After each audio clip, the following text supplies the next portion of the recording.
ang gagawin ko today, kasi ang init, super init sila. So, naka-air electric fan tayo. Nilagyan ko ng yellow. Yung harap para mas malamig. So, ang gagawin ko muna, first is yung mango float niya. Kasi mahilig si Dada at si Baby ng mango float. So, simple lang naman. Diba? Meron ako nagawang mango float. So, nandiyan na sa bahay na.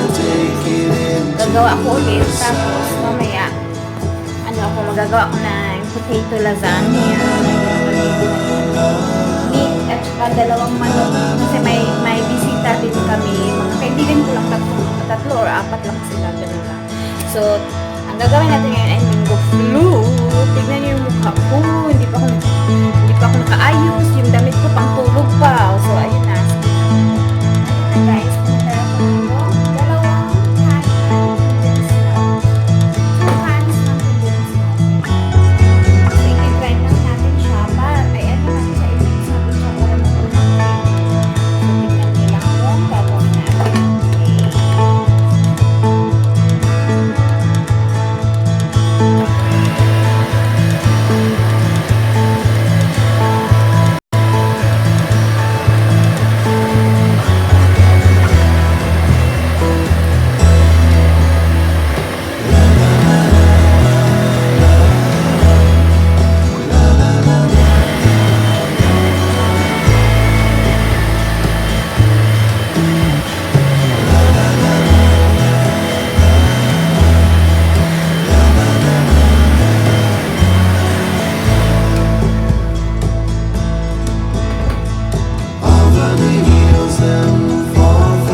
Basta siya, pwede naman siya lahat, kahit gawan mo lang ng paraan. Oh, so, tapos,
I'll send her